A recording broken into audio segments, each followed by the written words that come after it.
Bueno, muy buenos días. Soy Etel Estigarribia y estoy a cargo de la Dirección Nacional de Cambio Climático. Bueno, el tema que nos convoca hoy, veo que hay una mayoría de la Dirección de Geomática. Me parece fantástico eso porque yo digo que los laboratorios de nuestra institución, los que generan información, ya sean imágenes, los que hacen monitoreo, es fundamental que puedan involucrarse en los procesos de construcción de los planes de adaptación, más aún cuando estamos hablando de planes de adaptación a nivel comunitario. Y el tema que nos convoca esta mañana es poder compartir entre a lo interno del Ministerio de Ambiente y Desarrollo Sostenible el proceso que conlleva construir un plan de adaptación a nivel local o a nivel comunitario. Y eso quiero que entiendan desde tres puntos de vista. Uno, desde el trabajo articulado. ¿Por qué el trabajo articulado? Porque para construir planes de adaptación a nivel local necesitamos garantizar la participación de los actores principales, que en este caso es el Ministerio de Ambiente y Desarrollo Sostenible y los gobiernos locales. Ese es como primer punto. Después, como segundo punto, entender estos esfuerzos como una acción de respuesta a las necesidades de resiliencia y capacidad de nuestras comunidades. Es decir, respuestas a su vulnerabilidad, respuesta desde el momento de identificar cuáles son sus necesidades de capacitación, de tecnología, de financiamiento. Y como tercer punto, también eh, identificar cuáles son las debilidades de estas comunidades cuando hablamos de que ellos deben construir sus propios instrumentos de política pública a nivel territorial. Cuando hablamos de adaptación, ¿para qué? Para que exista una apropiación por parte de estos actores y además de apropiación, sostenibilidad en el tiempo. Porque si no existe apropiación, cuando hablamos de adaptación, difícilmente tenga éxito un instrumento de política pública a nivel local.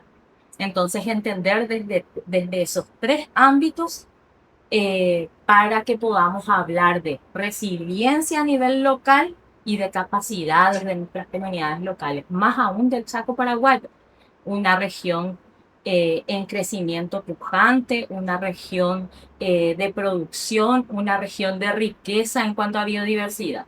Entonces vamos a compartir el día de esta mañana todo ese proceso que conllevó contar con esos planes de adaptación a nivel local y cómo desde nuestros sectores, desde nuestros roles, así como hablaban de geomática, biodiversidad, planificación estratégica, cómo desde nuestros espacios nosotros podemos capitalizar esos conocimientos para que, para que al momento en que el MADES siga trabajando en esos planes locales de adaptación, tengamos un mayor caudal de información y conocimiento desde lo interno del MADES. Porque tengan en cuenta que planes de adaptación, más aún con el horizonte que tenemos por delante, la coherencia que tiene que existir entre estos planes y las NDC o los planes climáticos, va a exigir que tengamos que articular a nivel nacional los planes de adaptación, tanto en las comunidades. ¿Cuántos municipios tenemos? Si me recuerdan, más de 260 municipios aproximadamente. Se supone que para que exista resiliencia a nivel nacional, los 260 municipios tienen que contar con sus planes de adaptación. Después están los sectores, el sector de recursos hídricos, agrario, energético, también tienen que contar con sus planes de adaptación. Y acá se trabajó a una escala mucho más chica, a nivel comunitario nuevamente. Entonces, vieron cómo existe un nivel nacional, porque a nivel nacional nuestras acciones se rigen por la ley de cambio climático. La ley de cambio climático establece que el país realizará sus esfuerzos para que a través de los planes de adaptación podamos enfrentar los efectos adversos del cambio climático. Entonces está la ley, el Plan Nacional de Adaptación y después bajamos a nivel. Siempre le escuchamos en este discurso al Departamento de Adaptación de la Dirección de Cambio Climático. Bajar a lo local, a nivel terreno. Entonces, es un gran desafío para nosotros, para el Ministerio de Ambiente y Desarrollo Sostenible, poder trabajar en ese nivel de pequeña escala y más aún cuando tenemos esos vacíos de información. Ustedes saben que los vacíos de información es uno de nuestros grandes, vamos a decir, eh, vacíos que tenemos a nivel nacional, no solo en el Ministerio del Ambiente, eso se da en todos los sectores, en todas las instituciones.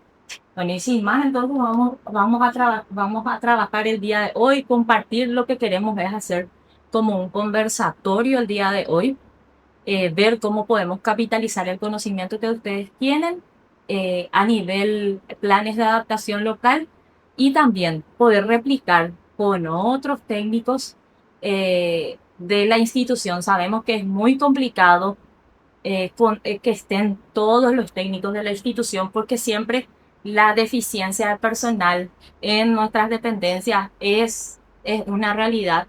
Entonces, por lo menos vamos a ir haciendo seguro de manera constante estos talleres para que realmente llegue el conocimiento y entendimiento de lo que se hace en materia de política climática. Bueno, sin más, entonces dejo a mis compañeros, iba a quitar la cara, sin más, dejo a mis compañeros para que puedan avanzar con el desarrollo del taller. Gracias. Sí, muy buenos días para todos y todas. Acá quería rememorar un poquito la agenda de cómo también vamos a estar desarrollando. Así como dijo la directora, yo le voy a estar hablando un poquito más de los instrumentos de política pública que hemos desarrollado en los últimos años y cómo en el marco de nosotros funcionarios y algunos de ustedes quizás se quede también para los funcionarios alguna vez de las pasantías, cómo se desarrollan también los proyectos.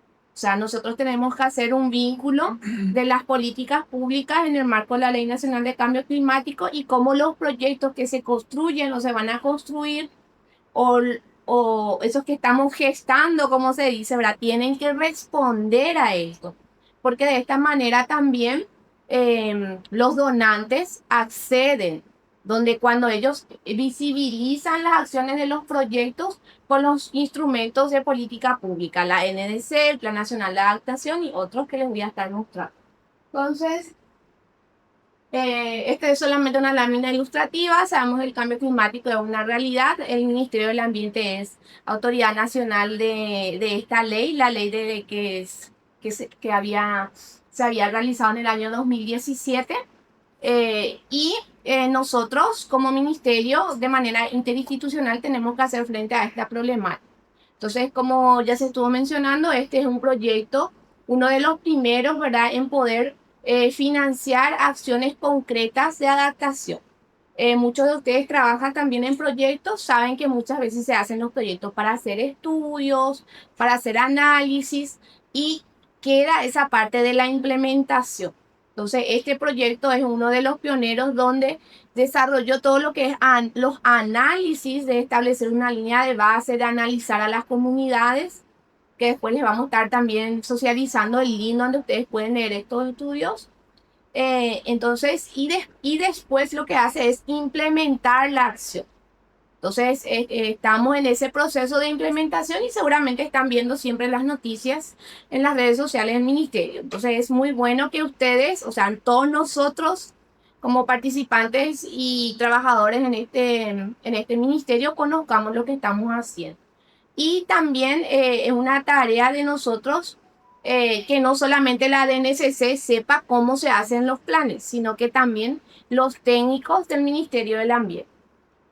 Entonces, siguiente, por favor. Solamente recordarles nomás, cuando hablamos de cambio climático se habla de dos conceptos, ¿verdad? Aquellos que son variables de inicio lento y variables de inicio rápido. Entonces, cuando se desarrollan los proyectos también son buenos identificar ya estos conceptos. ¿Por qué? Porque sabemos que siempre los países tenemos la urgencia de poder implementar, pero también no tenemos que dejar de lado aquellas variables de inicio lento, como es la pérdida de suelo, la desertificación de los suelos, el aumento de la temperatura, la pérdida de la biodiversidad, entre otros, que es la siguiente. Ahí está desagregado. Seguramente después vamos a compartir nosotros un QR donde ustedes van a poder estar accediendo a todo lo que vamos a presentarles el día de hoy. Y las variables de inicio de eventos climáticos de inicio rápido sí son es el pan de cada día, lo que es más fácil de percibir. Pero el cambio climático no solamente se refiere a estos que son más fáciles de percibir, sino que también a esos otros. Y ahí entonces cuando ustedes, y voy a enfocarme mucho en eso, ¿verdad? Porque esa era la idea también de esta reunión, de que ustedes puedan llevar a la práctica, y cuando les dicen tenemos que revisar esta propuesta, porque de las dependencias técnicas son los que se construyen los proyectos. Entonces ustedes tienen que tener esta parte conceptual y poder implementar y responder a la problemática que nuestro país no es ninguna excepción. Siguiente nomás, láminas administrativas. Bueno, recordarles, ¿verdad?, que tenemos una política nacional de cambio climático que tiene sus pilares estratégicos en la mitigación y la adaptación. El proyecto AVE Chaco se enfoca principalmente en la adaptación, y lo que buscamos, como le estaba diciendo hace rato, es poder implementar esas acciones que tienen su costo muy elevado. Y lo hacemos a nivel comunitario, como ya se estuvo mencionando. El siguiente. Es que también ustedes siempre me escuchan hablando del ciclo de la adaptación, que es muy importante también que todos ustedes sepan. ¿En qué sentido? En que muchas veces también solamente respondemos a uno o a otro de los pilares, ¿verdad? Entonces, cuando hablamos de la adaptación y su ciclo, tiene 4 pasos. Y el primero es evaluar la situación de cómo está esa comunidad o ese municipio, ese departamento ante el cambio climático. Y ustedes que trabajan en la parte ambiental saben que generalmente se imprime el mapa, se identifican las zonas de riesgo, los sectores impactados. Eso ya son los ejercicios que les vamos a estar mostrando más adelante. Entonces, el primer paso del ciclo es siempre conocer cómo está, o sea, hablamos a nivel sectorial, cómo está el rubro de agro, el sector de recursos hídricos, de biodiversidad, cómo se ve impactado. Ese es el primer paso. Luego viene la planificación.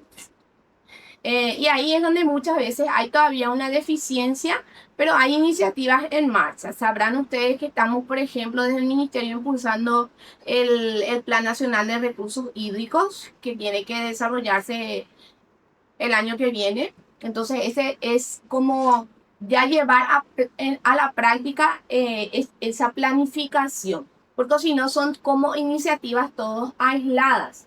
Entonces, esto se hace a un nivel macro.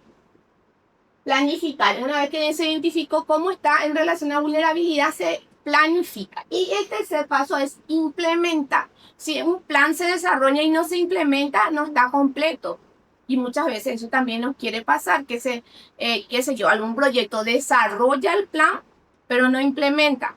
Entonces eso también es parte del ciclo. Y termina con la supervisación o la supervisión, que es a través del Sistema Nacional de Monitoreo y Evaluación, que ahora también por primera vez Paraguay está contando, que voy a invitarle luego. Ya el 9 va a ser el cierre del proyecto CIVIT, donde vamos a estar presentando el 9 de octubre este Sistema Nacional de Transparencia, que ustedes ya habrán visto en la página web del MADES. Ahora hay una plataforma donde ustedes pueden hacer los cursos. Entonces son todas las mejoras que estamos haciendo ya en los últimos años. Entonces, recuerden nomás que este proyecto también tiene que adecuarse a este ciclo.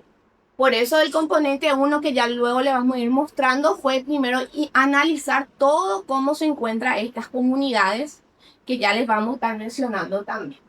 Luego estamos ahora en la etapa de la implementación, y ya en un futuro cercano tenemos que medir también el resultado, y que ahí viene muy de la mano con lo que decía la directora del seguimiento y la sostenibilidad en el tiempo. Bueno, entonces yo le estoy hablando de todo lo que es lo macro y políticas públicas, y cómo los proyectos, y en particular responde a estos instrumentos nacionales. Entonces, recordarle a todos, Paraguay es signatario del Acuerdo de París, entonces tiene esos compromisos de definir las medidas de mitigación y adaptación a nivel nacional. Esta NDC y dentro de ella la comunicación de adaptación se actualiza cada 5 años y ahora estamos en el proceso de actualización. Sabrán ustedes que el día de hoy justamente cierra la consulta pública de este proceso del plan climático. Y ustedes como funcionarios del Ministerio del Ambiente no pueden estar ajenos a estos hitos porque son cómo se va a definir los próximos 5 años en nuestro país, ¿verdad? Entonces, ustedes no pueden desconocer estos instrumentos que son impulsados desde aquí, pero se implementa de manera interinstitucional. Entonces, recordarles nada más, seguramente ustedes ya saben, cuando hablamos de adaptación a nivel nacional hay 7 sectores que pueden observar ahí. El sector ciudades, el sector de salud, ecosistemas, energía, transporte, el sector agropecuario, el sector de recursos hídricos. Entonces son 7. Ahora esto se va a actualizar. Estamos ahí en esa etapa última de afinar también. Estamos hasta el día de hoy recepcionando todos los comentarios técnicos en el proceso de consulta pública. Entonces, recordarles, ¿verdad?, que todos los proyectos deben responder a la NDC y más todavía aquellos que se van a empezar a construir. Para poder desarrollar estos planes comunitarios que luego les vamos a estar presentando, nosotros ya en el año 2016-2017 se había desarrollado unas guías, ¿verdad? Entonces lo bueno que se pudo, o sea, se tuvo de referencia esa guía y como era a nivel comunitario y ya les van a presentar después el equipo, se estuvo ajustando, ¿verdad? Porque en territorio con las comunidades son otras realidades, ¿verdad? Entonces, hay unas guías que yo les invito también a que puedan revisar. Tenemos nuestro Plan Nacional de Adaptación que está directamente ya, se desprende de esa Política Nacional de Cambio Climático. Tenemos la NDC encima, que es el paraguas de todo otra vez. Están totalmente alineados. Y la siguiente, que es donde les voy a mostrar la parte de la estructura que ya se estuvo mencionando también. Este Plan Nacional de Adaptación tiene 2 niveles, el nivel nacional, que son esos 7 sectores, y el nivel subnacional.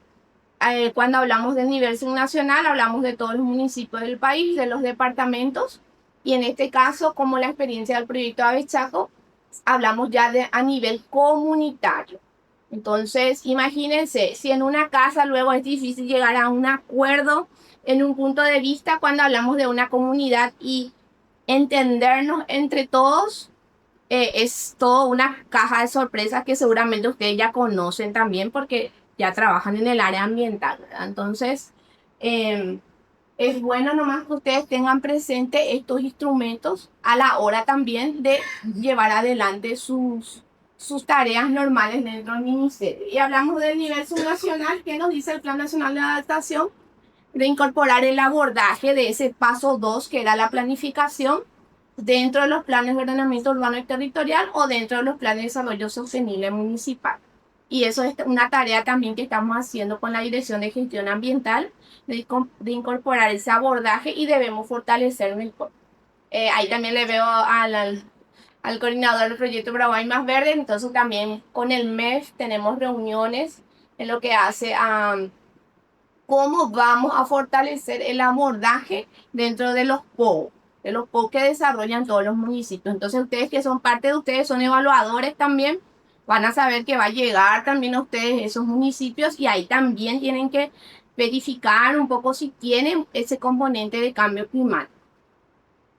Y ya estamos, solamente, este ya engloba todo, ¿verdad? Entonces allá está la comunicación de adaptación reportada, ahora va a ser la segunda comunicación en este proceso de actualización del plan climático. Y de esto se desprenden ahí los 7 sectores, los 25 objetivos, porque bueno, a lo mejor no sé si todos recordarán, pero la comunicación de adaptación tiene 25 objetivos con sus líneas de acción. Y estas líneas de acción son las que ahora se están afinando con los entes rectores de cada sector. Y en el proceso de este sistema de monitoreo y evaluación, lo que se hizo fue la construcción de indicadores. ¿Por qué? Porque nosotros tenemos que, siguiendo el paso del ciclo de la adaptación, medir la acción, medir el resultado de la implementación de X recursos, qué sé yo. Si este proyecto en particular tuvo como aproximadamente 6 millones de dólares, tenemos que medir qué resultados, cómo redujo esos recursos financieros, cómo redujo la vulnerabilidad de esas comunidades o cómo fortaleció las capacidades a nivel técnico del Ministerio del Ambiente y otras instituciones. Todo eso se tiene que también medir en números y demostrar en esos informes bienales de transparencia, que es otro reporte, pero que vamos a ir viendo también. O sea, que está todo interconectado. Entonces, de esas láminas, solo para que sepan que hay un proceso ahora de construcción de 61 indicadores. Y con este sí ya creo que termino. Estamos de arriba bajando en el marco de políticas públicas, desde la ley, o sea, desde la convención, la ley, los instrumentos que nosotros impulsamos como ministerio, y este ya es la implementación de ese Plan Nacional de Adaptación. Seguramente ustedes sabrán también que hubieron municipios, o sea, hay municipios que a través de cooperaciones desarrollan sus planes de acción climática. Yo les invito a que puedan revisar, está todo ahí en la parte de cambio climático de nuestra página web del ministerio. Entonces, van a ver también enseguida ya qué comunidades trabajamos. Entonces, pero a la fecha trabajamos en 5 municipios y en los 3 departamentos del Chaco, ¿verdad? Pero no es que trabajamos en el 100% del territorio, sino que elegimos comunidades puntuales, que son 15, entre ellas muchas comunidades indígenas. Entonces, eh, estos municipios, estos 3 son los que ya tienen de cierta manera planificada la adaptación, pero hay que ver cómo implementaron. O sea, ese es el desafío también dentro de la práctica del ciclo de la adaptación. Y estos 2 es que todavía no tienen su planeación climática, pero que estamos viendo también como una tarea de este proyecto, ver cómo le fortalecemos, si le apoyamos en su POU, en su plan de desarrollo sostenible, o si ellos tienen interés, porque nadie le puede obligar a nadie, tiene que ser una iniciativa del sector o del municipio de desarrollar su plan de acción climática con énfasis en adaptación. Y ahora sí, recordarles nada más que esto también está directamente explícito en nuestro PNR. Sabrán ustedes que estamos en el proceso de actualización con un horizonte al 2050 y estamos nosotros en conocimiento, de hecho trabajamos en las reuniones técnicas, de que el abordaje de adaptación y mitigación se vea reflejado también. ¿Por qué? Porque esto es lo que los sectores públicos tienen que cumplir. Entonces, y también que es orientativo al sector privado, ¿verdad? Pero, entonces, todos los municipios, todos los sectores, todos los ministerios tienen que incorporar ese abordaje de la adaptación que les estaba mencionando. Entonces, con esto, sí ya les doy la palabra a mis compañeros, o no sé si hay alguna preguntita. La idea era hacer como un recordatorio de todo lo que es políticas públicas, y ahora sí entramos en el proyecto en sí. Buen día, bienvenido nuevamente. Quienes me precedieron, ¿verdad? Estamos hablando directamente de la aplicación de una política pública a un nivel comunitario, local, ¿verdad? Como indicó la ingeniera Nora, se tienen guías de operativización de lo que es a nivel sectorial, ¿verdad? Sector ganadero, sector energético, etcétera. También a nivel municipal y departamental, ¿verdad? Y ahora lo que hicimos fue adaptar esto para la elaboración a nivel comunitario, ¿verdad? Acá, lo primero que les quiero comentar, siguiente, por favor, es a qué nos referimos. A la adaptación y la mitigación al cambio climático tienen hay diferentes conceptos detrás, ¿verdad? Nosotros particularmente estamos hablando de la adaptación al cambio climático, que es el principal, o sea, Paraguay no es un país emisor, ¿verdad? Pero sí, las consecuencias de la emisión en otros países le afectan mucho o desproporcionadamente a Paraguay. Entonces, el objetivo de adaptación al cambio climático es la prioridad de Paraguay, ¿verdad? Dentro de adaptación al cambio climático hay diferentes formas y conceptos, ¿verdad? Acá en particular estamos hablando de la adaptación basada en ecosistemas, AVE. Por eso se llama AVE, ¿verdad? Entonces, que básicamente es usar de una manera sostenible tanto la biodiversidad como los servicios ecosistémicos. Se refiere, por ejemplo, a los servicios que ya nos da luego la lluvia, los bosques, el suelo, ¿verdad? Por ejemplo. para utilizar esto como una estrategia de adaptación de las personas ante los efectos adversos del cambio climático. Ahí tenemos, la ingeniera Nora mostró, digamos, las consecuencias de lento, ¿verdad? ¿Cómo era, Inge? Inicio lento e inicio rápido, ¿verdad? Entonces, si hablamos, por ejemplo, de la afectación de inicio lento, ¿verdad? Hay un círculo vicioso ahí, ¿verdad? Y lo que yo les quiero presentar acá es el círculo virtuoso.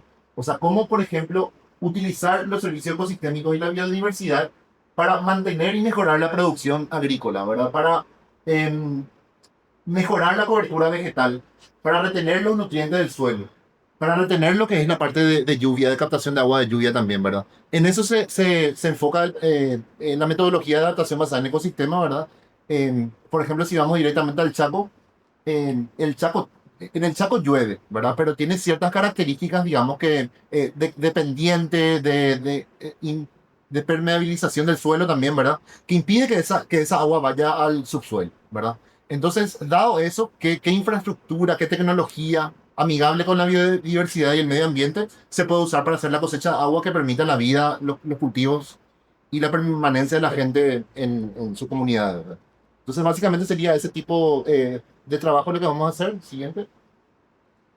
Y todo proceso, o sea, nosotros acá estamos hablando del eje de planificación, ¿verdad? Pronto vamos a hablar en la implementación con mis colegas, ¿verdad? Pero si hablamos de lo que es la parte de planificación, lo primero es que quienes están planificando sean personas informadas, ¿verdad? O sea, como que, entonces por eso hicimos un abordaje de capacitación inicial en 3 rondas de talleres, ¿verdad? Con los temas de qué es el cambio climático, de lo más básico, por ejemplo, qué es clima, qué es tiempo, ¿verdad? La parte de inicio lento y rápido que mencionaba la ingeniera Nora, por ejemplo. Después, ¿qué es mitigación del cambio climático?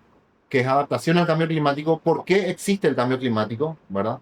Muchos piensan de repente que es deforestación y demás, ¿verdad? Pero hay que ver de una manera más eh, de 30 años, de una manera más sistémica, vamos a decir, ¿verdad? Entonces, lo primero fue esa ronda de talleres. La siguiente sería una ronda de talleres especificando lo que es los conceptos de adaptación basada en ecosistema y los servicios ecosistémicos, ¿verdad? Esa es la segunda ronda de talleres. Y la tercera, hablar, digamos, de gobernanza climática. Todos estos temas, digamos, del Acuerdo de París y lo que nos mencionó la ingeniera Nora son, digamos, temas, eh, por decir, un poco complicados. Y la tarea del proyecto fue bajar a un nivel con muchas imágenes, como vemos ahí, o sea, más foco en menos palabras y más imágenes, ¿verdad? Y ejemplos de la realidad cotidiana de la gente, ¿verdad? Nos tomamos el tiempo para elaborar estos contenidos e implementarnos con las personas, ¿verdad? Siguiente. El anterior. Luego de capacitar a las personas, ¿verdad? Estamos hablando de aproximadamente 1.600 personas participaron en esta ronda de talleres en las comunidades, ¿verdad? Y estamos sumando más todavía porque a la fecha estamos incorporando otras 5 comunidades indígenas, ¿verdad? Entonces aproximadamente 1.600 personas participaron en esta capacitación y posterior a eso elaboramos una guía de elaboración de planes de adaptación. Esta guía tenía 4 fases. Por una parte, lo que sería la parte de diagnóstico, cuál es cuál es la afectación del cambio climático en esa comunidad, por ejemplo, ¿verdad? Por otra parte, identificar medidas de adaptación AVE, ¿verdad? ¿Qué podemos hacer? O sea, lo que nos da el ecosistema y la biodiversidad que existe, ¿cómo nos puede ayudar eso o qué proyecto podemos emprender en base al uso sostenible de estos servicios para poder mitigar las consecuencias del cambio climático, ¿verdad? Lo tercero sería priorizar estas medidas. El proyecto, si bien tiene recursos, como mencionó ingeniera o la directora mencionaron, ¿verdad? Tiene recursos para implementar esto, ¿verdad? Se implementa, pero los recursos siempre son escasos o finitos, ¿verdad? Entonces, como que dentro de todas las medidas que se pueden utilizar o las propuestas o los pilotos, ¿cuál se prioriza? ¿De acuerdo a qué criterios? Esa era la tercera fase. Y la cuarta y última fase se refiere al plan de acción, ¿verdad? Dentro o sea, si mi compañero va a explicar cómo fue la experiencia, ¿verdad? Pero si yo le puedo adelantar algo, es como que dentro de estas 4 fases fueron bastante rápidas, la fase 1, 2 y 3, pero la parte de plan de acción, aunque ustedes no lo crean, es como que mucho más complicada en el sentido que necesitamos, lo que dijo la directora, esa apropiación, eso que construir con ellos, ¿verdad? Que exista un grupo, o sea, no, en la comunidad no queremos, o sea, el enfoque no fue hablar con individuos, era hablar con grupos organizados. Y los grupos organizados de repente no existían o estaban acéfalos, o sea, no funcionaban, eran de cajón en algunos casos, por decir, ¿verdad? Entonces es como que revitalizar esos grupos que tomen, digamos, cierta apropiación al respecto, costó bastante, ¿verdad? Esa sería la parte del plan de acción. O sea, por una parte poner un cronograma y recursos, pero por otra parte, ¿quién va a administrar eso del lado de la comunidad? Esa parte de sostenibilidad fue pues, bastante compleja, vamos a decir. Y acá están las fases, ¿verdad? Es lo que pudimos hacer. En la siguiente creo que tenemos un siguiente. Acá están los criterios, digamos, de qué es una medida de adaptación basada en ecosistemas que se podría llegar a implementar o invertir, ¿verdad? O sea, tiene tres criterios, vamos a decir. O sea, por una parte, tiene que ayudar, sí o sí tiene que ayudar a las personas a adaptarse al cambio climático. Otro criterio que tiene también es como que tiene que hacer un uso sostenible de la biodiversidad o los servicios ecosistémicos. O sea, una medida AVE no es, por ejemplo, construir un camino, mismo que si la comunidad tiene un problema de acceso cuando llueve o cuando hay inundación, eso sería una infraestructura gris, ¿verdad? Construir un camino, pavimentar una ruta, hacer un puente. Ese tipo de cosas no, sino más bien usar lo que dan los servicios ecosistémicos, ¿verdad? Y el tercer elemento es el que tiene que estar unido o vinculado a la política pública. Todo lo que le mencionó la ingeniera Nora precedentemente, ¿verdad? Es como que tiene que formar parte tiene que ser de uno de los sectores identificados como prioridad, tiene que estar alineado a los planes de adaptación a nivel nacional y demás, ¿verdad? Incluso en los casos, o sea, de las 15 comunidades en donde trabajamos, 8 son comunidades indígenas. Incluso también se hace el vínculo con el Plan Nacional Indígena del Paraguay también, ¿verdad? Para el caso de las comunidades indígenas. Y entonces esos son los criterios, digamos, que tienen en cuenta las medidas que son con potencial de inversión, vamos a decir, ¿verdad? Siguiente. Acá hay una línea de tiempo, digamos, aunque, o sea, demoró mucho esta construcción, ¿verdad? O sea, los talleres, como yo le había dicho, o sea, la parte de capacitar a la gente no demoró mucho, o sea, los talleres en el 1, 2 y 3, ¿verdad? Que aproximadamente en 4 o 5 meses se pudo implementar en todas las comunidades, ¿verdad? La parte de elaboración de los planes, 2 o 3 meses entre la elaboración y la validación de los planes, ¿verdad? Pero para llevarlos al plan de acción es como que ahí fue complicado, se tuvo que hacer una circular desde el MADES, ¿verdad? A las organizaciones, es como que emplazándoles a que se organicen, a que formalicen sus documentaciones y demás, ¿verdad? Es como que estamos hablando de reglamento del grupo, pedíamos también que tengan una cuota de membresía, que tengan una lista actualizada de los miembros. Hasta eso era complicado de repente. eh, Quienes no asistían de repente a una reunión comunitaria o de la organización, de repente a la tercera vez se le tenía que sacar, ¿verdad? Y eso crea de repente conflictos en lugares donde son muy vulnerables y no se quieren enojar entre vecinos, por decir, ¿verdad? Entonces, como que esas reglas de esa circular que se presentó también hicieron que demore un poco el tiempo y estamos ahora en el momento de que ya pudimos avanzar con todo eso. Em, Puedo decir que el ciclo o sea, todo este ciclo que yo le había mencionado se cierra cuando se obtiene la declaración de, siguiente, por favor. Estas declaraciones, ¿verdad? Que serían las declaraciones de interés eh, municipal y departamental de los planes, para la implementación de los planes, mejor dicho. Entonces es como que un ciclo donde se capacita a la gente, se trabaja, digamos, con ellos con un enfoque participativo.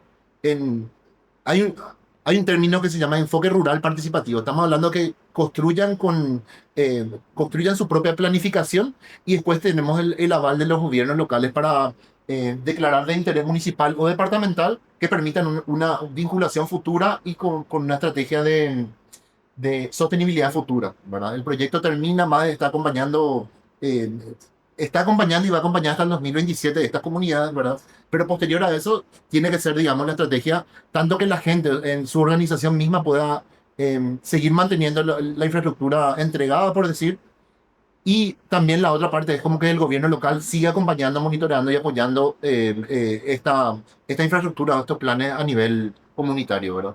Entonces, estas declaraciones son, digamos, el punto de cierre a la etapa de planificación y luego viene la etapa de implementación que ya mi colega le va a estar comentando ahora. No sé si hay preguntas en esta instancia. Igualmente tenemos materiales, o sea, en este QR se puede ver el cuarto punto, ¿verdad? Acá en el QR van a ver los 9 planes que ya se tienen, ¿verdad? Se tienen entregados y firmados por las autoridades, ¿verdad? y vamos a compartir la presentación con los vínculos. O sea, el primer punto son los estudios de vulnerabilidad que realmente ya están en la biblioteca virtual de MADES, ¿verdad? Ustedes pueden acceder desde la página web de MADES y vamos a estar comunicando, o sea, vamos a hacer activaciones de comunicación, video explicativo de lo que está en la biblioteca virtual, ¿verdad? Aparte de eso, también tenemos el contenido de esos talleres. O sea, este contenido está es mucho de imagen, ¿verdad? No es un contenido textual, vamos a decir, pero es lo que nosotros utilizamos para el abordaje con las comunidades. Por otra parte, hay un link también que está la guía de elaboración de estos planes de adaptación con el detalle de cada uno de sus pasos, ¿verdad? Entonces, también en ese QR pueden ver, por ejemplo, videos del proyecto y otra documentación que puede ser de interés para ustedes. Muchas gracias. Y hablar un poco, como dijo Melody, de la experiencia de este proceso de implementación en campo. Nos llevó mucho tiempo toda la parte teórica bajar a estas comunidades. Tenemos comunidades muy vulnerables, entonces teníamos que bajar toda la parte técnica a que se entienda en las comunidades cómo hacíamos todo este proceso. En primer lugar, se hicieron los estudios de evaluación de vulnerabilidad en todas las comunidades. Es el componente uno del proyecto. Llevó también su tiempo, unos cuantos años, donde se hicieron estudios, encuestas, evaluaciones para ver qué es lo que le afecta a las comunidades del cambio climático. ¿Cómo les afecta? Salieron los estudios, se validaron los estudios, veíamos cómo le afecta en el agua, en la producción, en la biodiversidad, la inseguridad alimentaria, cómo les afectaba los impactos del cambio climático. Se hicieron reuniones con distintos referentes de las comunidades. Llegábamos a las comunidades y veíamos qué sectores están. Grupo de mujeres, comisión vecinal, comisión de agua, comisión de productores, agricultores. Entonces identificábamos todos los grupos con quienes teníamos que trabajar. Y con cada grupo se veía cómo le afectaba nuevamente el cambio climático. Porque es muy diferente la afectación a grupo de mujeres, de repente a grupo de pescadores, a grupo de agricultores. Se hacía una validación de estos estudios de vulnerabilidad. Todo lo que ya salió de los estudios se rememoraba. Veíamos qué medios de vida tenían estas comunidades, a qué se dedicaban las personas en las comunidades, si eran jornaleros, si eran pescadores, y cómo les afectaba estos cambios, cuáles eran las amenazas e impactos. Ellos día a día reciben esos impactos del cambio climático, pero ellos no tenían conceptualizado. Conocían lo que era la ola, no conocían lo que era la ola de calor, pero decían hacía más calor que antes. Entonces, se iba haciendo todo este proceso. Acá tenemos lo que son nuestras comunidades. Están distribuidas en los 3 departamentos, como mencionó la Nora. Estamos en lo que es Sierra León, casi en la frontera ya con Bolivia. Estamos en la zona de Pilcomayo Alto, Pozo Hondo, Yacyretá y Pedro Pepeña. Estamos en la zona de Alto Paraguay también. Cachabalú, María Auxiliadora, Toropampa, San Carlos. Estamos en la zona de Chaco Central. Y estamos en la zona de Pilcomayo Bajo, que le decimos que son la zona de General Díaz. Entonces, tenemos comunidades distribuidas en todo el Chaco y que tiene cada uno su particularidad. Comunidades indígenas, comunidades no indígenas. Veíamos a qué se dedicaban. La mayoría, agricultores, pequeños ganaderos, jornaleros, algunos son apicultores, pescadores. Entonces, con cada grupo nosotros teníamos que trabajar. Teníamos que ver cómo le afectaba el cambio climático y qué teníamos que hacer con ellos. Lo que sí se veía de manera general en el Chaco es de que lo que más nos afecta es la sequía. Es como que ya estamos acostumbrados a la sequía que cada año pasa. Vos hablas con ellos, todas las comunidades, ¿cuál es la amenaza más grande? Sequía. Queremos solucionar el tema sequía. El agua no hace. Eso es para todas las comunidades como algo normal, algo característico. Después lo que hablo un poco, las olas de calor. Yo hasta hace poco no sabía lo que eran olas de calor en el Chaco. En los últimos 10 años se escuchaba que moría la gente por olas de calor. Hubo un impacto muy grande. No te vas a las comunidades y ellos no saben lo que es una ola de calor. Decía, murió y pues a los puntos. O sea, murió nada más alguien. Pero es una ola de calor, entonces todo eso se explicaba. Igual en el Chaco tenemos vientos muy fuertes, las heladas no son tanto, pero cuando vienen a veces afectan mucho a los medios de vida. Y hay inundaciones en alguna de las comunidades. Como dije, las principales medidas de los que te hablan las comunidades es el tema agua. Todos tienen problemas de agua. El que está al costado del río Paraguay, el que está al costado del río Pilcomayo, el que está en Chaco Central. Por ejemplo, la gente que está al costado del río Paraguay tiene agua. Está el río Paraguay todo el tiempo corriendo. Pero ellos tienen problemas de agua, ya sea por gestión, por administración, por falta de recursos. Luego ya era la producción. Nosotros no podíamos muchas veces hablar de producción si es que no tenían agua. Entonces, lo principal siempre fue agua. En todas las comunidades características queremos solucionar el tema agua, ya sea, como dijeron, por gestión, administración o por inversión. Y por último, era ya la conservación. Ellos te decían, nosotros tenemos un área de intervención que es la conservación. Ellos decían, yo no tengo agua, no tengo producción, no tengo alimento, entonces pensar en conservación para ellos era algo muy difícil. Querían solucionar sus problemas diariamente. Siguiente. Se identificaban las medidas con las comunidades, todo lo que les afecta, cómo podíamos solucionar esa afectación que ellos tenían, pero nosotros no podíamos, por decir, hacer todas las medidas. Teníamos que ver qué medidas podemos hacer y qué medidas no podemos hacer. Y tampoco podíamos hacer todas las medidas de una vez. Teníamos que priorizar qué primero hacemos y qué dejamos para después. Entonces, tenemos criterios de priorización. Había criterios que de por sí eran excluyentes. 3 criterios. Uno, si no es una medida A, no podíamos hacer. O sea, tenía que cumplir los criterios A. Como dijo el coordinador, si nos decían construcción de camino, construcción de puente, construcción de casas, no respondía muchas veces a lo que nosotros o lo que el proyecto estaba buscando. Entonces, ese es el primer criterio que tenía que ser una medida A, y se le explicaba a las comunidades. ¿Qué es una medida A? Tiene que ayudar a las comunidades a reducir su vulnerabilidad, tiene que generar beneficio para esas comunidades, tiene que restaurar, mantener o mejorar la salud de un ecosistema, tiene que estar alineado a la política ambiental nacional y por último, tiene que tener una gobernanza. O sea, esos 5 criterios nosotros le explicamos mucho a nuestras comunidades. Ellos muchas veces querían que se haga rápido, pero no podíamos, teníamos que cumplir. Lo segundo, un criterio de sostenibilidad. Si se hacía una intervención o una inversión, había que demostrar cómo eso va a ser sostenible. Es fácil hacer una inversión, pero cómo eso va a funcionar una vez que termine el proyecto. Entonces se veía el tema sostenibilidad, había que demostrar. El tercer criterio excluyente era las salvaguardas y indicadores del proyecto. Nosotros tenemos salvaguarda del Fondo de Adaptación, tenemos la salvaguarda del PENUMA, que teníamos que cumplir. Si no cumplía una salvaguarda, tampoco podíamos tener esa medida. Siguiente. Luego ya teníamos tipo criterios de priorización. Los primeros 3 eran criterios excluyentes, si se hacía o no. Luego teníamos de priorización, qué primero hacemos y qué hacemos después. Veíamos la factibilidad de la inversión. Por ejemplo, yo voy a hablar mucho con ejemplos para que se pueda ver cómo fue en terreno. En lo que es Campo Loa, una comunidad de Chaco Central, nos decían, queremos pozo profundo para solucionar el tema agua.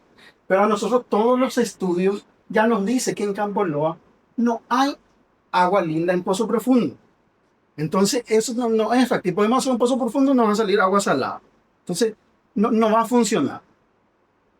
Costo-beneficio. Veíamos cuánto va a costar esta medida y a cuántas personas va a beneficiar o qué tanto va a beneficiar. Y esto íbamos diciendo alto, medio, bajo. El alcance. Si una medida hacemos, le va a beneficiar a un grupo o a toda la comunidad. Si va a beneficiar a toda la comunidad, siempre tenía una puntuación más alta. Igual la vulnerabilidad. ¿A quién llegaba? Grupo de mujeres, grupo de adultos mayores, grupo de niños. ¿A quiénes íbamos llegando? Entonces, los grupos más vulnerables a quienes llegamos tenían también una puntuación más alta. O llegamos al grupo de ganaderos, que también tienen impacto, por decir, afectación por los impactos del cambio climático. Pero su vulnerabilidad es más baja. Y el fortalecimiento organizacional. Íbamos armando con ellos tablas de priorización. Las comunidades mismas iban tipo votando para ver qué primero hacer. Este es un modelo del sector agua de una de las comunidades que identificó tres acciones, por decir, en el área. Tipo, quería rehabilitar el Tajamar, instalar un parque elevado, filtrado de partículas, un bebedero de vida silvestre. Entonces, iban bien. ¿Cumple con los criterios? Sí. Cumple con la sostenibilidad, salvaguardas, y se iba puntuando. Se iba puntuando, tipo, ¿cuál lo vamos a hacer primero? De las 9 comunidades, hicimos todo esto. ¿Qué es lo primero que vamos a hacer? Y en todas las comunidades siempre era el tema agua, era el que llevaba el mayor puntaje. Lo primero que vamos a hacer es el tema. Siguiente. Ahí nada más quiero mencionar, justo estaba enferma nuestra compañera especialista en salvaguardas y género, pero son las salvaguardas a lo que tiene que responder el proyecto? Y esto es ley para nosotros. Son tipo, ¿qué es una salvaguarda? Son medidas para anticipar, minimizar o mitigar algunos impactos que pueda tener nuestro trabajo en campo. Sirve para proteger a las personas y al medio ambiente. Tenemos 9 salvaguardas que responden a la política ambiental y social del Fondo de Adaptación y al marco ambiental y social del PNUD. Biodiversidad, hablo de cambio climático. Siempre tenemos en cuenta, voy a hablar de una de las salvaguardas, por ejemplo, desplazamiento y reasentamiento voluntario. Una experiencia que tuvimos con una comunidad indígena que tuvo que salir del proyecto. Nosotros empezamos a trabajar con una comunidad indígena donde, por decir, había 50 familias y en algún momento hubo una pelea o una división de la comunidad. Se dividieron en 2 aldeas. El líder principal no nos dejaba trabajar con este grupo dividido. Entonces ahí nosotros incumplíamos, por decir, una de las salvaguardas. Si nosotros trabajamos con un solo grupo, incumplíamos desplazamiento o reasentamiento involuntario. El otro grupo también tenía que trabajar. Y les dijimos a la comunidad, nosotros tenemos que trabajar por normativa con los 2 grupos. Y además era un grupo más vulnerable, era un grupo desplazado. Llegó hasta un punto, mucho tiempo nos llevó tipo, a hablar con la comunidad y nos dijeron, no, mejor se retiran nomás el proyecto acá. Nos quitaron el consentimiento, luego de varias reuniones nos dijeron, nosotros preferimos que salgan de la comunidad. O sea, que el proyecto se retire. Y fue algo hecho en un proceso con el INDI, con los gobiernos locales y con la comunidad. Pero ese es un ejemplo claro de cómo nosotros tenemos que responder a nuestras salvaguardas. Todas las actividades y acciones que nosotros tenemos tienen que responder a las salvaguardas del proyecto. Siguiente. Esto también puse como parte de la salvaguarda que tenemos un mecanismo de quejas y consultas donde la comunidad, los gobiernos locales pueden hacer sus quejas o consultas acerca del proyecto y nosotros tenemos que responder. Cualquier comunidad puede decir, no, el proyecto nos está afectando de esta manera o no está cumpliendo con este proceso o no está respondiendo a lo que nosotros buscamos. Entonces tenemos también un mecanismo, nos guiamos por el registro justamente del Ministerio del Ambiente que está en la página. Siguiente. ¿Qué era lo que nosotros esperamos de las comunidades? Ya se identificó todo. Y un poco la parte de gobernanza. ¿Qué esperamos? Esperamos que las comisiones con quien vamos a trabajar, ya sea de agua de producción, estén conformadas. Estén, por un lado, conformadas y funcionar. Porque conformamos varios grupos o comisiones, por decir, de agua de productores, que en los papeles tenían hasta reconocimiento, pero a la hora de funcionar no funcionaban. Entonces tenían que ser funcional. Consejo de líderes, comité de productores. Aumentamos muchísimo la conformación de grupos de mujeres. En la mayoría de nuestras comunidades, el foco es el del trabajo con mujeres y tenemos la experiencia de que muchos grupos de mujeres se conformaron. Buscábamos el empoderamiento de las comunidades. Buscábamos también, como comentó José, el coordinador, la estrategia de salida. Uno es de que la comunidad esté empoderada, esté funcional para mantener esa inversión. Y lo otro es que el gobierno local tiene que acompañarnos. Porque ni el gobierno local va a poder mantener a lo solo o la comunidad. Entonces siempre se buscaba que ambos, o sea, las 2 patas, ya sea el gobierno local y la comunidad esté fortalecida. Siguiente. Hicimos un monitoreo de corresponsabilidades con las comunidades. Como dije, conformamos grupos, veíamos con quiénes íbamos a trabajar y veíamos si cumplía o no. En algunos casos no aplicaba. Por ejemplo, la comisión vecinal. Una comisión vecinal que es una comisión de vecinos que trabaja por la comunidad, muchas veces nos cobra una membresía a sus vecinos. La Junta de Saneamiento, el que da un servicio por agua, sí cobra una membresía o cobra por el servicio. Entonces, había cosas que aplicaban. Íbamos monitoreando si tenían un listado de socios actualizados, si se reunían. Tenemos la experiencia que las comunidades llegábamos y ellos solamente se reunían cuando nosotros llegábamos. O sea, ellos no se reunían si nosotros no estábamos. Entonces, fuimos evaluando con cada grupo a ver si iban cumpliendo. Y luego íbamos diciendo, bueno, si no se cumplen estos criterios, no vamos a poder trabajar. Siguiente. Luego armamos con ellos un plan de acción. Armamos con ellos ya el plan de acción. Tipo, se identificaron las medidas, se conformaron los grupos ya estaban funcionales, ya veíamos que sí podían mantener esa inversión que se iba a hacer. Armamos un plan de acción donde venían, este es un ejemplo, un sector agua que queremos hacer, cuáles son las acciones propuestas, cuál es la gobernanza que tiene que funcionar, si se va a trabajar en agua, tiene que haber una junta de saneamiento que nos demuestre mes a mes cómo funciona. Lo que hablábamos, cómo se vincula con las políticas climáticas, a qué objetivo respondía esta intervención.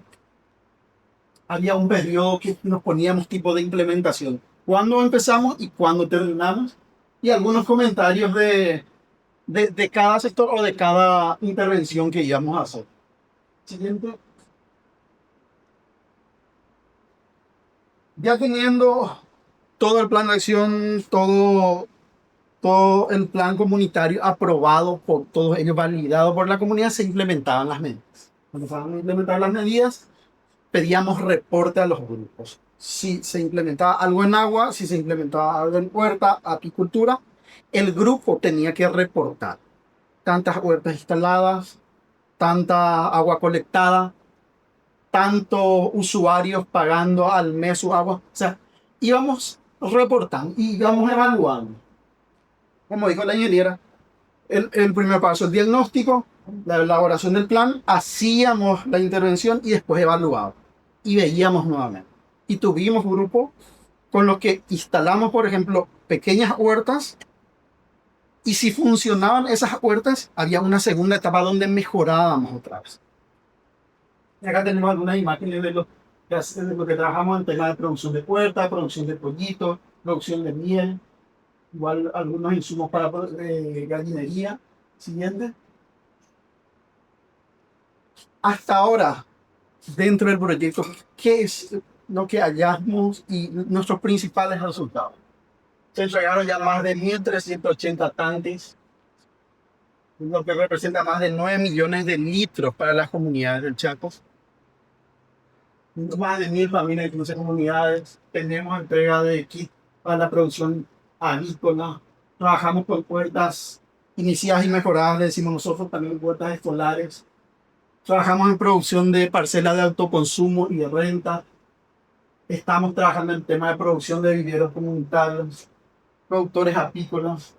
Desde que empezamos nosotros tenemos unas 30 organizaciones fortalecidas y el enfoque es mucho en mujeres. O sea, ahora estamos haciendo un registro de la cantidad de mujeres que están en esas organizaciones y que están en cargos directivos y está arrojando así resultados muy altos de la participación de mujeres.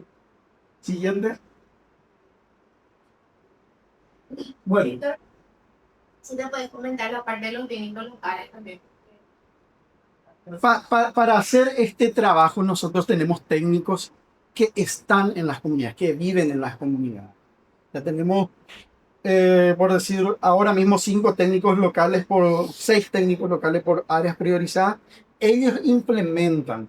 Nosotros hacemos la capacitación, implementamos estos talleres que comentó José. Ellos replican estos talleres hacemos una reunión general y explicamos qué es el cambio climático, cómo nos afecta, cuáles son los pasos para preparar un plan comunitario. Y ellos replican eso, ya sea por grupos. Luego trabajan con grupos de ganaderos, grupos de mujeres, grupos de agua. Entonces, los técnicos locales elaboraron el plan comunitario con cada grupo y después hicieron la implementación. O sea, todo lo que se implementó no es que también el técnico local hace su reporte mensual de cuántas huertas hay, de cuánta producción hay o de cómo está tal grupo. Pero lo que se busca es de que el grupo le reporte al técnico local. Y el técnico local está para apoyar y para fortalecer.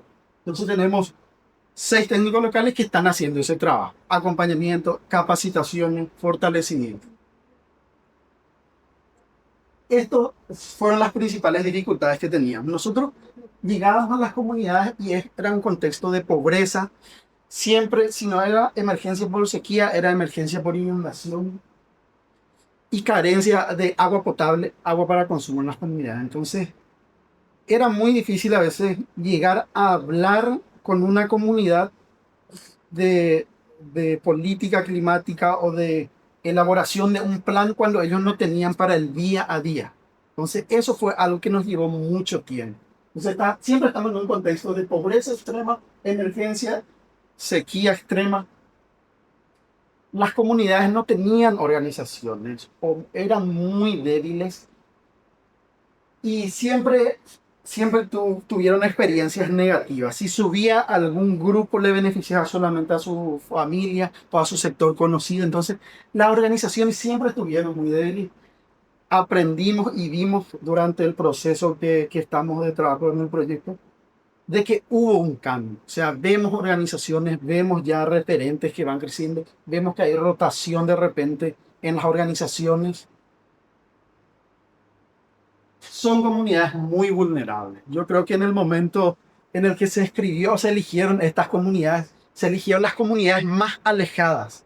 Entonces son muy vulnerables. Entonces tenemos que ver eso siempre a la hora de llegar con las comunidades. Como que nosotros le hablamos de repente de un plan para 5 años, pero ellos tienen una visión. ¿Qué hago mañana o qué hago de aquí a una semana? No tienen muchas veces esa visión a largo plazo. Y es muy difícil generar la apropiación y sostenibilidad de las medidas. O sea, en el Chaco encontramos muchos cementerios de proyectos que le decimos a infraestructuras dejadas, tiradas, justamente porque no hay esa apropiación. Entonces, estos son las dificultades que nosotros tenemos en terreno y en ese contexto tenemos que trabajar e implementar. Me presento, soy Fosco, soy como especialista en adaptaciones basadas en ecosistemas con pocos medios de vida en este caso. Bueno, esto es como ya explicó Melody un poco, es un proceso que está dando sus primeros pasos dentro específicamente de lo que es el modelado para lo que es el proyecto, de lo que es este modelado de las adaptaciones basadas en ecosistemas, trabajando un poco lo que es mezclando la parte geomática con lo que había explicado anteriormente el compañero Víctor, que son los planes comunitarios de adaptación. Entonces lo que vamos viendo es ese respaldo entre la información, entre la geoinformación que tenemos y esta parte de la voz comunitaria, es decir, del mix que vamos a hacer entre lo que quiere la comunidad y hasta dónde podemos empujar estos horizontes de lo que son las medidas, lo que son las acciones de adaptación, como llamamos. Recapitulando un poquitito lo que ya había mencionado el coordinador, en este caso José, esta es la misma definición establecida por el Convenio sobre la Diversidad Biológica de Adaptaciones Basadas en Ecosistemas. Lo que quiero reestructurar o digamos hablar de una forma un poco más puntual es que qué es lo que busca la adaptación basada en ecosistemas, que la naturaleza sea nuestra aliada para cualquier tipo de acción o cualquier tipo de modificación o cualquier tipo de adaptación que generemos en las comunidades. Es decir, salir de esa infraestructura gris que ya habíamos mencionado, que pueden ser directamente caminos, cuestiones de construcción nada más, y apuntar más bien a una comunidad resiliente. Siguiente. Quiero presentarle dos puntos clave dentro de lo que son los modelos de evaluación y planes de acción, en este caso, que son las herramientas principales que tenemos. El punto número uno en este caso es la herramienta del análisis técnico. Como había hablado, hablamos de modelos de adaptación basados en ecosistemas. En el nombre largo, digamos, con nombre y apellido de este modelo de adaptación es modelo de evaluación de la vulnerabilidad y soporte a la decisión para las adaptaciones basadas en ecosistemas. Este es un concepto que introdujo la UICN en el 2019, prácticamente dentro de lo que es su marco metodológico para estos propuestos. Entonces, ¿qué es lo que nos dice? Son mapas, mal y rápido son mapas que nos indican todos estos puntos en donde tenemos que tener principal consideración o tenemos que enfocar principalmente todas estas medidas que vayamos a implementar. Es nuestra herramienta, o sea, es prácticamente una herramienta de diagnóstico que lo que hace es traducir la evidencia visual, los mapas, y nos ayuda a justificar y focalizar estas acciones de adaptación. Las acciones de adaptación principalmente ya es la ejecución de estas medidas, es decir, colocar las puertas, colocar los tajamares, en todos estos elementos que ya van ayudando a las comunidades a generar resiliencia.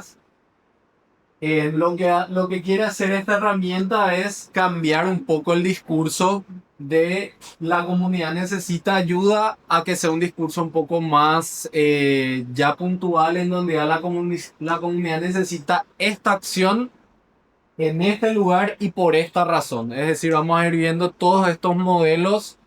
Son tres en realidad los que manejamos en el proyecto, que como cada uno de ellos nos ayudan a tomar ciertas decisiones para lo que son estas acciones de adaptación.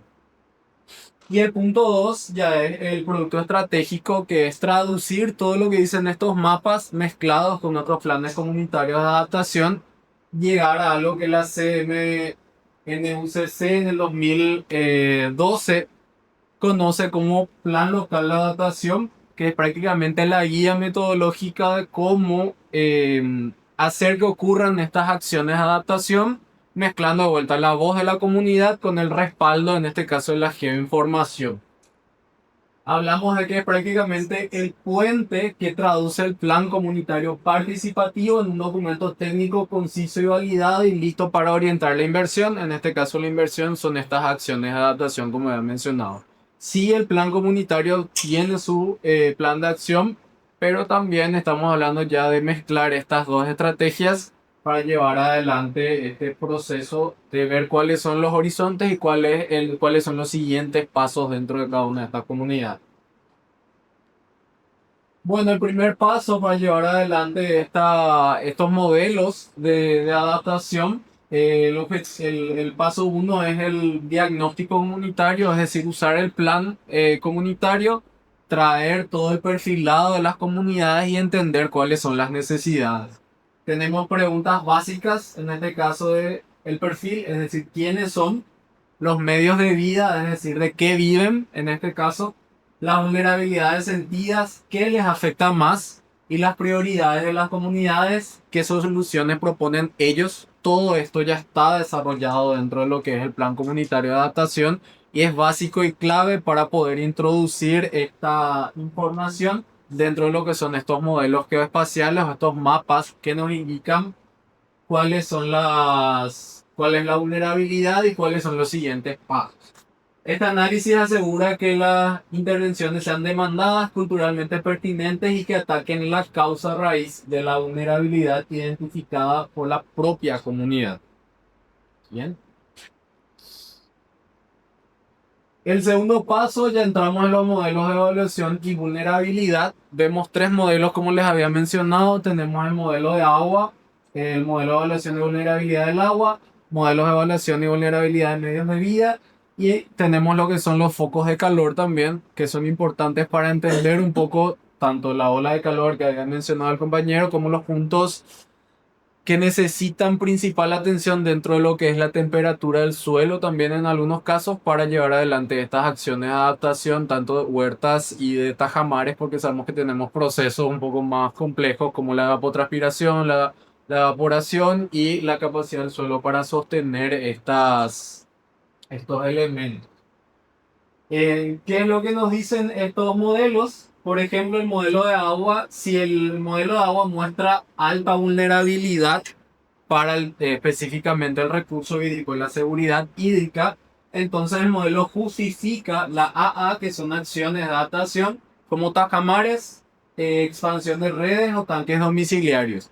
Y así cada uno de estos modelos lo que hace es justificar en dónde implementar estas acciones de adaptación o estas medidas AVE para los que ya había mencionado. Por ejemplo, medios de vida, si vemos que muestra una fragilidad productiva, lo que hace este modelo es justificar, en este caso, el apoyo a huertas, la mejora de los atos, mejora también de los bancos, o sea, implementación de bancos de forraje también podrían ser, u otras medidas que consideremos ideales para la comunidad. Y por último, focos de calor, si mostramos, si es que este modelo muestra un alto estrés por temperatura, entonces justifican las acciones de adaptación como la arborización, cortinas rompeviento y otras medidas que podemos ir barajando de acuerdo a las necesidades ya manifestadas por las comunidades.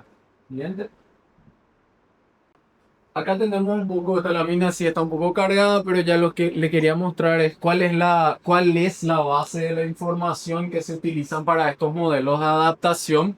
En este caso usamos tres documentos clave, que es la línea base del proyecto Ave Chaco. Tenemos los planes comunitarios de adaptación, que como les digo es la traducción de lo que la comunidad necesita. Conocemos sus vulnerabilidades, conocemos sus capacidades, conocemos sus intenciones, y así también tenemos el aporte del rigor científico del contexto nacional, que lo que usamos en este caso es la cuarta comunicación nacional, como ya había mencionado en el principio la ingeniera Nora.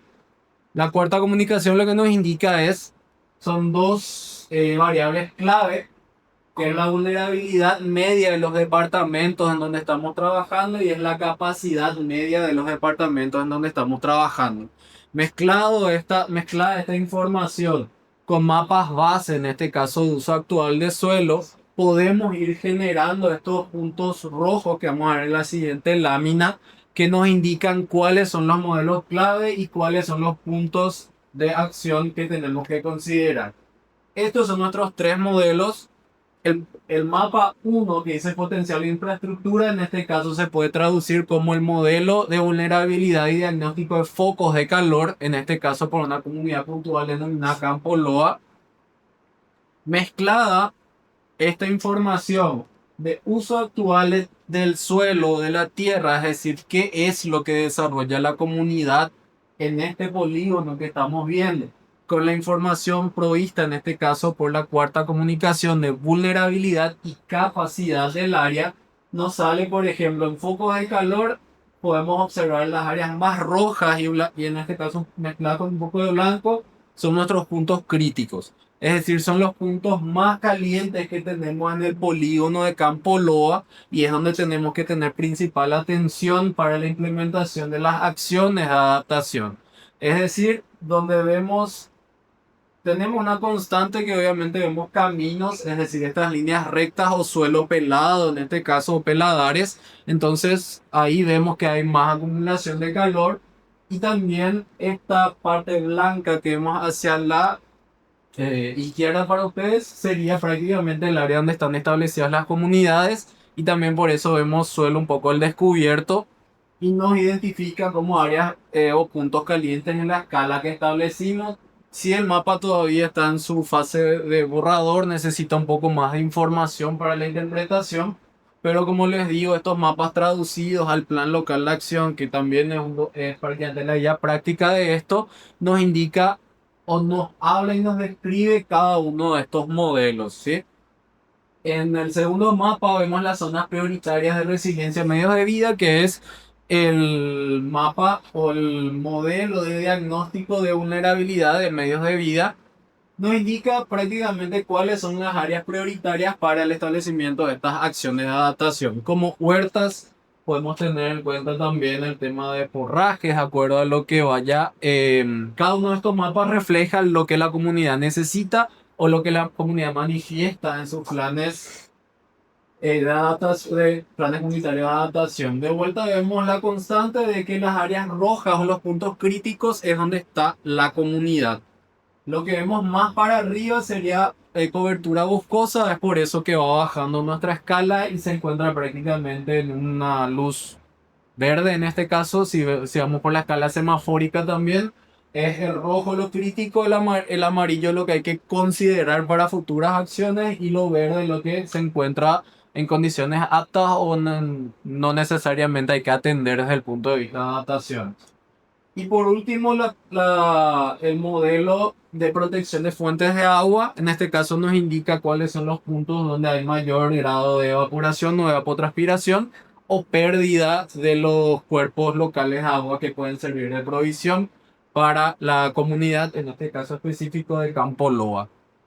Vemos un factor común en los tres modelos, nos indican que las áreas descubiertas o peladas son las que tenemos mayor, en donde tenemos que tener mayor foco.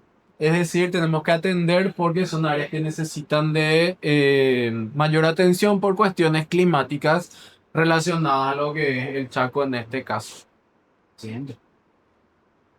Bueno, el paso 3 del proceso es la proyección y el análisis del horizonte, es decir, con esto con los modelos, qué es lo que queremos ir más allá y buscar pasar de la resiliencia de la comunidad a la prosperidad comunitaria, es decir, que esto sea sostenible en el tiempo, que todos estos modelos puedan ser implantados y que puedan continuar, es decir, salga el proyecto, vengan nuevas cuestiones, es decir, la comunidad tiene que tener esa capacidad de adueñarse de cada una de estas acciones de adaptación y continuar hasta buscar, como digo, la prosperidad. Tenemos dos análisis clave dentro de esta etapa de lo que es el modelado. La realidad actual en donde analizamos las barreras y las capacidades. Nos referimos a la pregunta clave: ¿por qué esta solución no ha ocurrido ya? Y en este caso identificamos estas barreras y las condiciones habilitantes que nos permite diseñar un plan de implementación realista que incluya capacitación y fortalecimiento organizacional.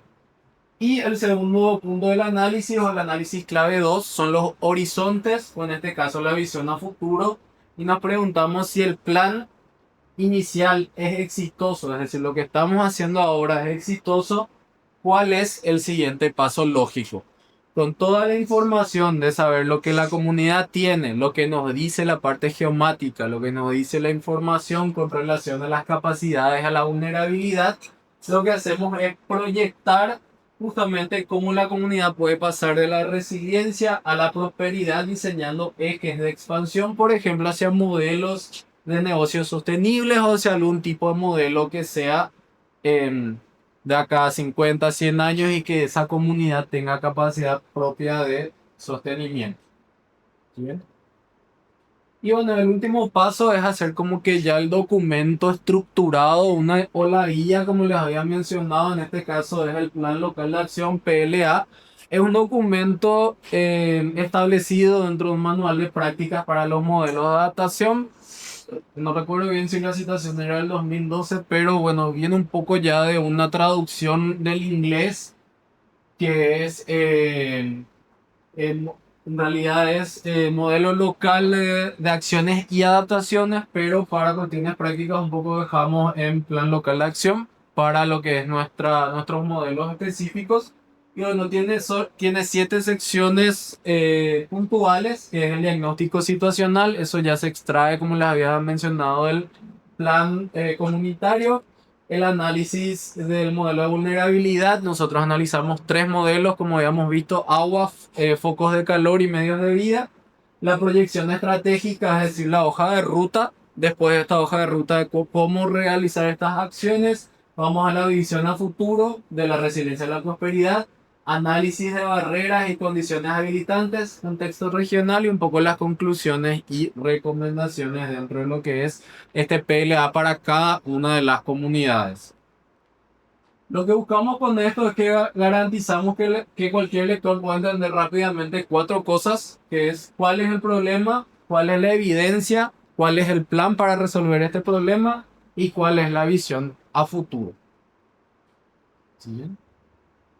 Bueno, vamos, con esto quería cerrar un poco para entender cómo se sustentan todas estas acciones, viendo como el famoso gráfico de iceberg. Vemos que la punta son las acciones de adaptación, es decir, lo ejecutado, lo que vemos en campo, son las huertas, son los tajamares, pero todo lo que está debajo es lo que sostiene a estas acciones y lo que les da una sostenibilidad en el tiempo. Es decir, el proyecto se encuentra ejecutando todo esto, todos estos documentos, análisis, herramientas son clave para que esas acciones de adaptación prosperen y sigan y generen esa prosperidad comunitaria, que es lo que buscamos. Vemos que nuestra línea de flote es el PLA en este caso, que es el resultado de la mezcla de la voz local con el análisis técnico, es decir, la mezcla de nuestro plan comunitario de adaptación con los modelos de evaluación de vulnerabilidad. Como había mencionado, esta guía de cómo ejecutar o cómo continuar hacia una visión a futuro es el puente entre lo que no se ve y lo que se está viendo.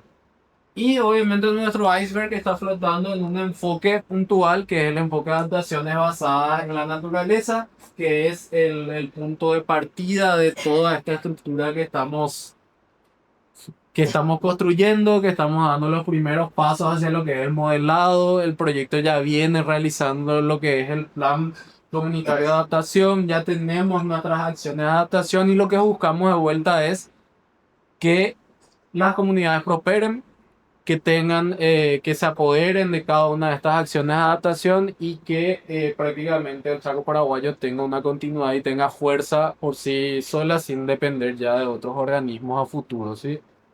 Y bueno, cerrando un poquitito, es que este proceso es una herramienta poderosa alineada con los principios de adaptación liderada localmente, ya que transforma la voz y el conocimiento de la comunidad en un plan de inversión técnico validado y estratégico.